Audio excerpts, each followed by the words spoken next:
Is it rolling? Is it on? Is it working? Is that I guess it's on. Hey, it's me. Welcome back to another Page Turning Tuesdays with America's least known author. I'm reading from my first book, Don't Call Me Jupiter. I'm at another session with my shrink, and we had recently moved into a house in Fair Oaks, California, which is a suburb of Sacramento. And my parents are starting to fight like crazy, and it sucks. Let's see. There's nothing more unsettling than waking up in the middle of the night to the sound of your parents screaming at each other. When a really big fight is in progress, all I can do is curl up under my covers and plug my ears. If it keeps going, I scurry into my sister's room.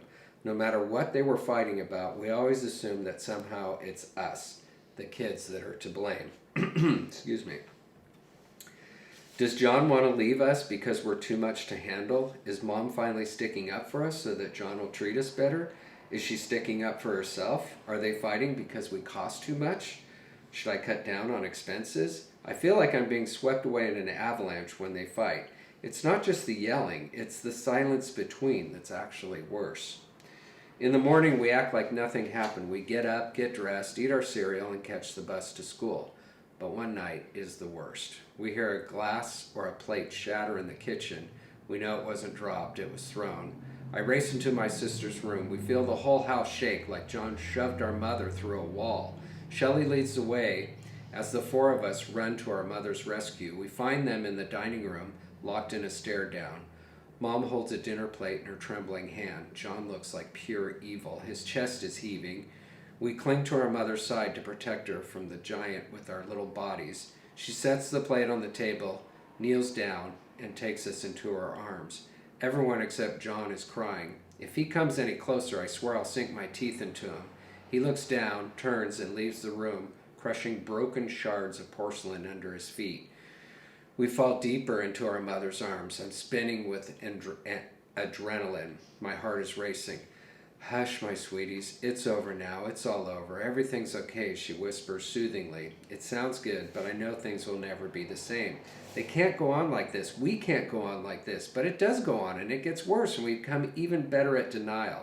After a fight, when we get home from school, Mom is often locked away, not to be disturbed. Other times, it's the opposite. She spends extra time with one or all of us playing Parcheesi, Chinese checkers, or Operation, as if to make up for the previous night's damage. John simply refuses to lighten up and treat us nice. If he had just made even the slightest effort, we would have quadrupled it in return.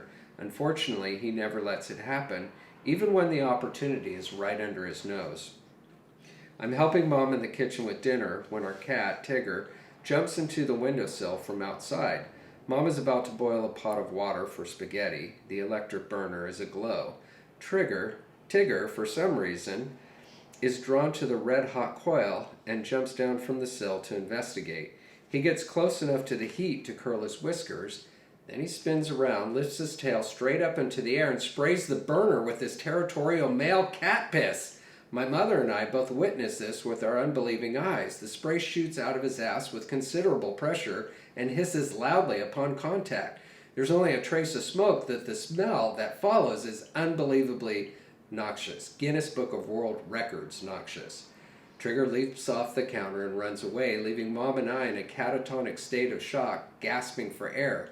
The chemical reaction is instantaneous, and it spreads through the house at the speed of smell, whatever that is.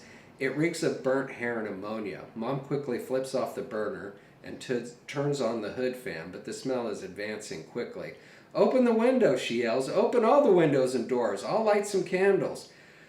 She plugs in fans and sprays the air with perfume. We're laughing at the situation through our burning eyes. The inside of my nose is raw, and I can literally taste the polluted air in my mouth. "We're going to have to move away," I say, holding my breath. Just then, Chris comes out of her room and wanders slowly down the hall, cautiously sniffing the air. Not wanting to offend, even during an obvious crisis, she politely asks, "So, what's for dinner?" Mom and I bust up laughing. We tell Chris what happened and recruit her help. John will be home soon, and we haven't put a dent in the stench yet. Mom tries roasting garlic and chanting spells while I'm swinging the back door to and fro to move the air around. We cloud the air with Windex, 409, Chloraseptic, and hairspray in hope of a cure. Mom even asked God to lend a hand, but nothing works. We tried our best. John walks through the door and gets punched in the nose with the awful odor. Jesus H. Christ, what's that goddamn stench? Mom tries to explain what happened with a straight face, but ends up laughing. So Chris and I start laughing too. It is hilarious. We think John will see the humor in what happened and take us out to dinner tonight.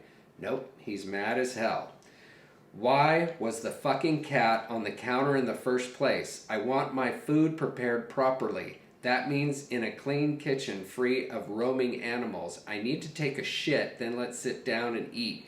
You're making bad decisions in the kitchen, he mutters as he walks by our mother. We'll stop there for today, and I'll see you next time on another edition of Page Turning Tuesdays with Tom. See you next time. Peace out. I'm still learning symbols. I don't, whatever.